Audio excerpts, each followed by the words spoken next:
Hello students, O2 IAS academy में आपका स्वागत है। हम कवर कर रहे हैं नायब तहसीलदार के लिए करंट अफेयर्स। तो जो लास्ट क्लास में हमने कवर किया था वो था प्लेसेस इन न्यूज़। आज जो हम कवर करेंगे that is species in news. जो भी आपके इन्वायरमेंट में जितनी भी स्पीशीज़ न्यूज़ में थी मार्च और अप्रैल के मंथ में, वो सारी आज हम देखेंगे। और इन्वायरमेंट के और कुछ इंपॉर्टेंट जो करंट अफेयर्स हैं वो आज हम इस लेक्चर में कवर करने वाले हैं। अगर आपको इस लेक्चर की पीडीएफ चाहिए तो आप हमारी O2 आईएएस एकेडमी की ऐप को डाउनलोड कर सकते हैं। वहाँ पे जाके HPNT का आपको एक कोर्स मिलेगा।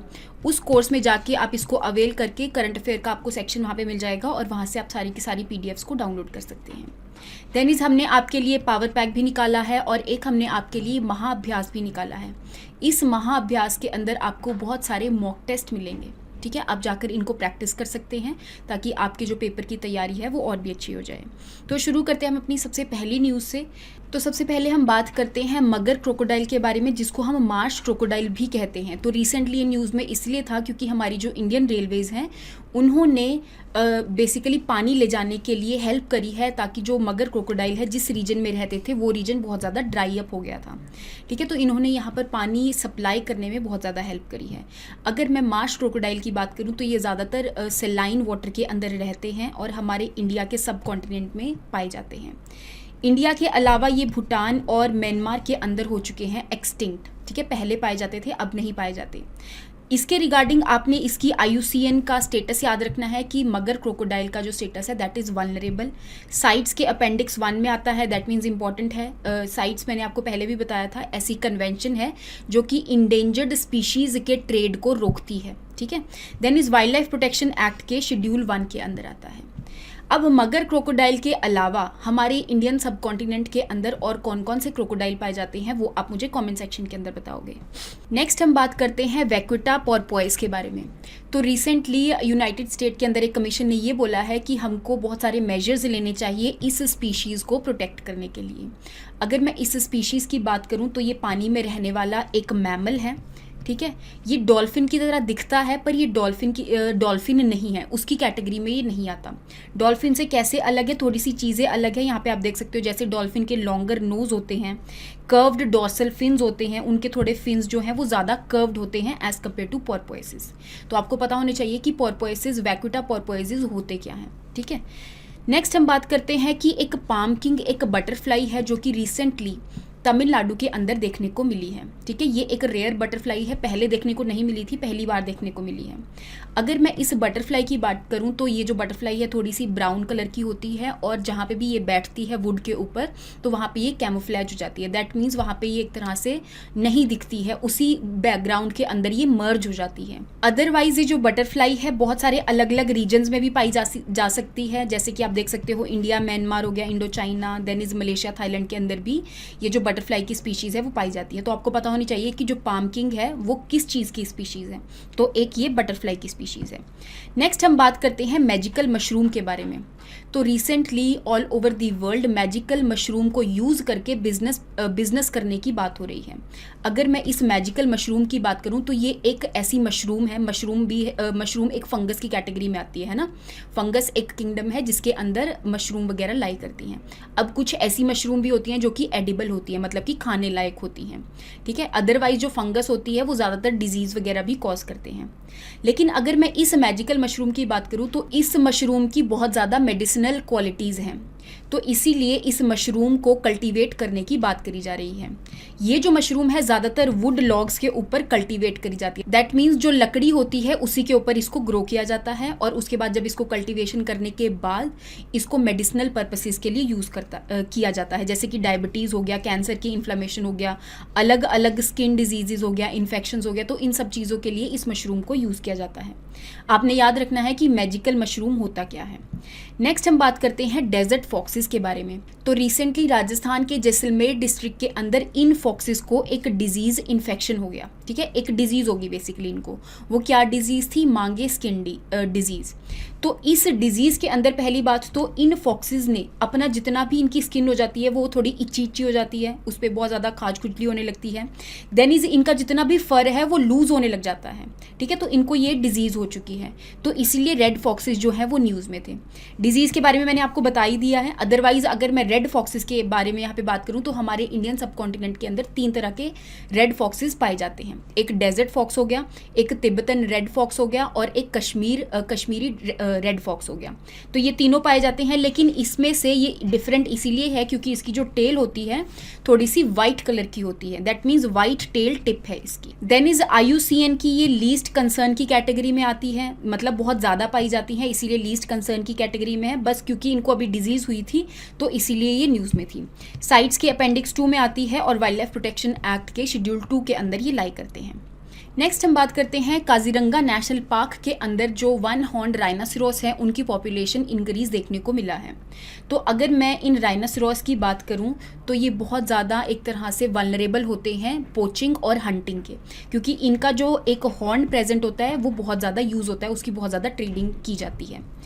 तो इनकी अभी देखने को पॉपुलेशन जो है वो इंक्रीज़ देखने को मिला है। अगर मैं इसकी IUCN कैटेगरी के बारे में बात करूं तो ये वल्नरेबल कैटेगरी में आते हैं, वाइल्ड लाइफ प्रोटेक्शन एक्ट की शेड्यूल 1 की कैटेगरी में आते हैं और हमारे इंडियन सब कॉन्टिनेंट के अलावा, इंडिया के अलावा ये म्यांमार हो गया, देन इस पाकिस्तान हो गया, उस वाले रीजन में भी देखने को मिलते हैं। नेक्स्ट हम बात करते हैं ऑलिव रिडले टर्टल्स के बारे में। तो जो ऑलिव रिडले टर्टल्स हैं वो हर साल मास नेस्टिंग के लिए हमारे ओडिशा के कोस्ट पे आते हैं और वहाँ पर एक सेंचुरी है जिसको हम बोल रहे हैं गहीरमथा मेरीन सेंचुरी। तो इस सेंचुरी के अंदर ये जो ऑलिव रिडले टर्टल्स हैं वो अपने एग्स वगैरह ले करने आते हैं सैंड के अंदर। इस मास नेस्टिंग को हम अरीबाडाज भी कहते हैं और यहाँ पर जितने भी ऑलिव सी रिडले टर्टल्स हैं वो यहाँ पे अपने एग्स ले करते हैं, मतलब सैंड के 1 फीट नीचे एग्स वगैरह को ले कर देते हैं और वहाँ पे काफ़ी दिनों तक इंक्यूबेट रहते हैं वो, और उसके बाद उनके जो यंग वंस हैं वो प्रोड्यूस हो जाते हैं। एक बार हम ऑलिव रिडले सी टर्टल के बारे में भी देख लेते हैं कि ये होते क्या हैं। इनको हम पैसिफिक रिडले सी टर्टल भी कहते हैं क्योंकि all over the Pacific ocean के रीजन में ये इधर से उधर घूमते रहते हैं। जैसे कि मास नेस्टिंग के लिए ये ओडिशा के कोस्ट पे आते हैं। देन इज इसकी आपको कैटेगरीज वगैरह पता होनी चाहिए, जैसे IUCN की वल्नरेबल कैटेगरी के अंदर आता है, वाइल्ड लाइफ प्रोटेक्शन एक्ट के शेड्यूल 1 में आता है और साइट्स के अपेंडिक्स 1 में आता है। दैट मीन्स इनको बहुत ज़्यादा प्रोटेक्ट किया जा रहा है। नेक्स्ट हम बात करते हैं इंडियन टेंट टर्टल के बारे में। तो यहाँ पे मैंने आपको इमेज डाली हुई है इंडियन टेंट टर्टल की। तो ये एक ऐसा टर्टल है जो कि अपने एग्स को सैंड के अंदर ले करता है। अब नर्मदा के बेसिन में यहाँ पे क्योंकि इलीगल सैंड माइनिंग करी जा रही थी तो इसीलिए इनकी जो हैबिटेट है, और या फिर मैं बोलूँ कि इसकी जो नेक्स्ट जनरेशन है वो यहाँ पर डिस्ट्रॉय हो गई है। तो इसी वजह से जो इंडियन टेंट टर्टल है वो न्यूज़ में थे। इसकी आपको IUCN कैटेगरी पता होनी चाहिए, that is least concerned. Wild life protection act के ये शेड्यूल 1 के अंदर आते हैं, दैट मीन्स हम यहाँ पे इसको प्रोटेक्ट वगैरह करते हैं। नेक्स्ट हम बात करते हैं कि जो तमिलनाडु गवर्नमेंट है उन्होंने बोला है कि हम एक कंजर्वेशन रिजर्व बनाएंगे डुगोंग्स के लिए। तो अगर मैं डुगोंग की बात करूँ, पहली बात तो ये कंजर्वेशन रिजर्व कहाँ पे बनाया जा रहा है, तो श्रीलंका और तमिलनाडु के रीजन में जो गल्फ ऑफ मन्नार हो गया, पार्क स्ट्रेट हो गया, पार्क बे वाला रीजन हो गया, यहाँ पर इस कंजर्वेशन रिजर्व को बनाया जा रहा है। देन इज अगर मैं डुगोंग की बात करूं तो ये एक ऐसी दिखने वाला मैमल है जो कि एक्वेटिक है, पानी में रहता है। देन इज इसको हम सी काउ भी कहते हैं। इस सी काउ की सबसे बड़ी क्वालिटी ये है कि ये एक हर्बीवोर मैमल है, दैट मीन्स ये एक्वेटिक के अंदर जहाँ पे भी ये रहता है वहाँ पर जो एनिमल्स हैं उनको नहीं खाता, ये वहाँ पर ज़्यादातर सी ग्रास वगैरह को खाता है, दैट मीन्स ज़्यादातर ये फ्लोरास को खाता है। अगर मैं इसके IUCN स्टेटस की बात करूँ तो ये वल्नरेबल कैटेगरी के अंदर आता है, वाइल्ड लाइफ प्रोटेक्शन एक्ट के शेड्यूल 1 में है और साइट्स के अपेंडिक्स 1 में है। तो ये कुछ चीज़ें आपने इसके बारे में याद रखनी है। अदरवाइज भी ये बे ऑफ बंगाल हो गया, अंडमान निकोबार रीजन हो गया, वहाँ पर भी ये सी डुगोंग हमें देखने को मिलती है। नेक्स्ट हम बात करते हैं नॉर्दर्न रिवर टेरेपिन के बारे में। तो रिसेंटली जो एक्सपर्ट्स वगैरह, साइंटिस्ट वगैरह हैं, उन्होंने इन टर्टल्स के अंदर एक GPS ट्रांसमीटर वगैरह लगाया था, जिससे कि जहाँ पे भी ये माइग्रेट करेंगे, रिलोकेट करेंगे, ताकि हमें वो चीज़ पहचान में आए। तो रिसेंटली ये देखा गया कि ये सुंदरबंस के वेस्ट बंगाल वाले रीजन से बांग्लादेश वाले रीजन में ट्रैवल कर चुके हैं। अगर मैं इस टर्टल्स की बात करूँ तो ये ज़्यादातर साउथ ईस्ट एशिया वाले रीजन में पाए जाते हैं। देन इज ये क्रिटिकली इंडेंजर्ड की कैटेगरी में आते हैं, वाइल्ड लाइफ प्रोटेक्शन एक्ट के शेड्यूल 1 में और साइट्स के अपेंडिक्स 1 में। देखो, मैं ये आपको स्टेटस इनका इसलिए बता रही हूँ क्योंकि डायरेक्टली पूछ लिया जाता है कि बताओ जो नॉर्दर्न रिवर टेरेपिन है वो IUCN की कौन सी कैटेगरी के अंदर लाई करती है। नेक्स्ट हम बात करते हैं कि wild life institute of India ने एक स्टडी के अंदर ये बताया कि जो टाइगर्स हैं सुंदरबंस के अंदर वो अपनी कैरिंग कैपेसिटी रीच कर चुके हैं। अब सबसे पहले अगर मैं कैरिंग कैपेसिटी की बात करूं तो एक रीजन होता है, उस रीजन के अंदर कितने टोटल एनिमल्स रह सकते हैं, वो होती है उनकी कैरिंग कैपेसिटी। फॉर एग्जांपल यहाँ पे सुंदरबंस की जो कैरिंग कैपेसिटी है वो ये बताई गई है कि 100 स्क्वायर किलोमीटर के अंदर सिर्फ यहाँ पर 4 टाइगर्स रह सकते हैं। अगर इससे ज़्यादा टाइगर्स रहने लग जाएं तो उनका जो एक तरह से फूड है उसके लिए कंपटीशन हो जाएगा, देन इज वो एक दूसरे को ही मारने लगेंगे, यहाँ पर कॉम्पिटिटिवनेस आ जाएगी इनकी। तो इसीलिए क्योंकि इनकी कैरिंग कैपेसिटी रीच कर चुकी है तो वो इस रीजन से माइग्रेट करने लगे हैं, और माइग्रेट करने की वजह से ये विलेजेस वगैरह में भी मूव कर रहे हैं, और उसकी वजह से ह्यूमन और एनिमल कॉन्फ्लिक्ट आ रहा है। तो अगर मैं इन टाइगर्स के बारे में बात करूं तो आपको पता होना चाहिए कि इन टाइगर का जो सेंसस है हमारा NTCA निकालता है, नेशनल टाइगर कंजर्वेशन अथॉरिटी निकालती है। अभी तक की हमारी जो इंडिया के अंदर जो पॉपुलेशन है दैट इज़ 2967, और ऐसा माना जाता है कि हमारे इंडिया के अंदर ही 70% जो टाइगर की पॉपुलेशन है वो रह रही है। देन इज हमारे इंडिया के अंदर मध्य प्रदेश जो स्टेट है उसमें सबसे ज़्यादा टाइगर पाए जाते हैं, इस सेंसस के द्वारा ही पता चला है। आपको पहली 3 स्टेट्स पता होनी चाहिए कि किन किन स्टेट्स के अंदर ज़्यादा टाइगर की पॉपुलेशन है। फर्स्ट पे मध्य प्रदेश है, then is Karnataka and then is Uttarakhand. अगर मैं इसके IUCN स्टेटस और वाइल्ड लाइफ प्रोटेक्शन एक्ट की बात करूं तो यहाँ पे ये सबसे ज़्यादा कंजर्व्ड कैटेगरी के अंदर लाई करते हैं, जैसे कि वाइल्ड लाइफ प्रोटेक्शन एक्ट के शेड्यूल 1 में IUCN का इंडेंजर्ड कैटेगरी हो गया, और साइट्स के अपेंडिक्स 1 में आते हैं। नेक्स्ट हम बात करते हैं सिलिप्सीमोपोडी बिडेनी। अभी रिसेंटली इस स्पीशीज का एक फॉसिल को अनअर्थ किया गया है US वाले रीजन से। इस स्पीशीज़ का नाम है जो उनके वहाँ के प्रेसिडेंट है उनके ऊपर रखा गया है, दैट इज़ जो बाइडन, उनके ऊपर इस स्पीशीज़ का नाम रखा गया है।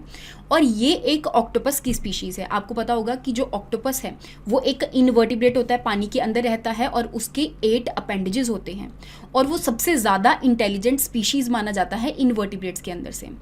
लेकिन ये जो स्पीशीज़ अनअर्थ हुई है इसके 10 पैर हैं, total 10 you can say appendages हैं, और उसमें से जो 2 अपेंडेजेस हैं वो सबसे ज़्यादा लॉन्गेस्ट हैं। नेक्स्ट हम बात करते हैं हिमालयन ग्रिफिन्स के बारे में।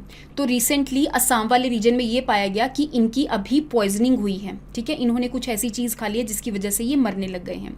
अगर मैं हिमालयन ग्रिफिन वल्चर की बात करूं तो वल्चर हमारे जो फूड सिस्टम है, फूड चेन है, उसके लिए बहुत ही ज़्यादा इंपॉर्टेंट होती है। अगर मैं यहाँ पर इस हिमालयन ग्रिफिन वल्चर की बात करूं तो इसकी बॉडी के ऊपर हर जगह पे एक तरह से फर वगैरह अवेलेबल होती है, लेकिन उसका जो हेड होता है वहाँ पर अवेलेबल नहीं होती। इसे काफ़ी लंबे लंबे विंग्स आप देख सकते हो। देन इज IUCN की ये नियर थ्रेटेंड की कैटेगरी में लाई करती है।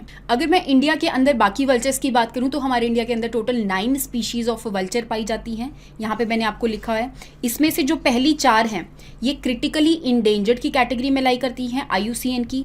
जो इजिप्शियन वल्चर है that lies in endangered category, और बाकी की जो बची हैं वो लीस्ट कंसर्न की कैटेगरी में लाई करती हैं। और एक मैंने आपको हिमालयन ग्रिफिन बताई दिया जो कि नियर थ्रेटेंड की कैटेगरी में लाई करती है। ये कुछ इंपॉर्टेंट चीज़ें आपको पता होनी चाहिए। देन इस वर्ल्ड वाइल्ड लाइफ डे के बारे में बात करूं तो ये 3 मार्च को मनाया जाता है, क्योंकि इसी दिन जो साइट्स कन्वेंशन है उसको बनाया गया था 1973 के अंदर। उसके बाद यूनाइटेड नेशंस ने भी यहाँ पर रेजोल्यूशन पास कर दिया, और यहाँ पे हम वर्ल्ड वाइल्ड लाइफ डे को मनाते हैं। वाइल्ड लाइफ डे होता क्या है, बेसिकली हम जितना भी हमारा फौना है, एनिमल्स हैं, उनको प्रोटेक्ट करने की बात करते हैं। वाइल्ड लाइफ के अंदर ऐसे तो वाइल्ड प्लांट्स भी होते हैं, तो उनको भी प्रोटेक्ट करने की हम यहाँ पर बात करते हैं। नेक्स्ट हम बात करते हैं अर्थ डे के बारे में, जो कि हमने अभी कल सेलिब्रेट किया है, दैट इज 22 अप्रैल को हम अर्थ डे मनाते हैं। आप मुझे बताओगे कि हम इन्वायरमेंट डे कब मनाते हैं। देन इज इस साल की आपको थीम पता होनी चाहिए, that is invest in our planet. तो ये कुछ इंपॉर्टेंट चीज़ें हैं इन्वायरमेंट से रिलेटेड। इसके बाद हम बात करते हैं ब्लू बॉब के बारे में। तो ब्लू बॉब जो है वो एक ऐसा फिनोमिना है जो कि नॉर्थ अटलांटिक ओशन वाले रीजन में देखने को मिलता है। इस ब्लू बॉब को हम ब्लू बॉब इसीलिए कह रहे हैं क्योंकि इसका जो टेम्परेचर है वो ठंडा होता है एज़ कम्पेयर टू इसके जो आसपास वाला टेम्परेचर है। और स्टडीज़ वगैरह आ रही हैं जिसमें ये पाया जा रहा है कि जो ब्लू बॉब है उसकी वजह से जो ग्लेशियर्स मेल्ट होते थे उनकी मेल्टिंग कम हो रही है। ठीक है, इसके पीछे अभी बहुत सारी अभी स्टडीज़ वगैरह आ रही हैं, बस यही कुछ चीज़ें ब्लू बॉब के बारे में बताई गई हैं, तो ये आपको पता होना चाहिए। नेक्स्ट हम बात करते हैं चीतल्स के बारे में, जिसको हम स्पॉटेड डियर भी कहते हैं। तो राजस्थान का एक नेशनल पार्क है जो कि है कियोलाडो नेशनल पार्क। इस नेशनल पार्क में से हम कुछ चीतल्स को एक टेक्निक के द्वारा यहाँ पर चेस करने की कोशिश कर रहे हैं, कैप्चर करने की कोशिश कर रहे हैं, ताकि हम इसको दूसरे नेशनल पार्क के अंदर एक तरह से रीलोकेट कर सकें। तो ये वाला जो मुकुंदरा हिल्स टाइगर रिजर्व है, ये भी राजस्थान वाले रीजन में ही लाई करता है। केलाडो नेशनल पार्क भी यहाँ पर राजस्थान वाले रीजन में लाई करता है। अगर मैं चीतल्स की बात करूँ तो इसका IUCN स्टेटस जो है वो है लीस्ट कंसर्न। अब जो टेक्निक यहाँ पर यूज़ करी गई है इनको चेस करने की, उसको हम कहते हैं बोमा कैप्चरिंग। अगर मैं बोमा कैप्चरिंग की बात करूं तो यहाँ पर जो भी एक रीजन के अंदर एनिमल्स वगैरह लाई करते हैं, पहले उनके जो रीजन है जहाँ पर वो रहते हैं उसको रिस्ट्रिक्ट कर दिया जाता है, और उसके बाद एक ऐसे नैरो सा रीजन बना दिया जाता है, और उसके बाद यहाँ पे जो भी जिस भी व्हीकल के अंदर इनको लोड करना होता है, जैसे ट्रक वगैरह, तो यहाँ पर इसको खड़ा कर दिया जाता है ताकि ये जो एनिमल्स हैं अपने आप ही इस ट्रक के अंदर जाकर बैठ जाएं। ये एक अफ्रीका की टेक्निक है बोमा कैप्चरिंग, जिससे जो एनिमल्स हैं उनको एक जगह से दूसरी जगह हम रिलोकेट कर सकते हैं। आई होप आपको यहाँ तक जितने भी इन्वायरमेंट की स्पीशीज़ इन न्यूज़ है और इन्वायरमेंट के जो करंट अफेयर्स हैं वो समझ में आए होंगे। अगर नहीं समझ में आए हैं तो आप हमें कमेंट सेक्शन में क्वेश्चंस लिख सकते हो, हम उसका जवाब देने की कोशिश करेंगे। So thank you so much. Next class के अंदर हम मार्च और अप्रैल के जो बाकी के बचे हुए करंट अफेयर्स हैं वो कवर करेंगे। Thank you so much and have a good day.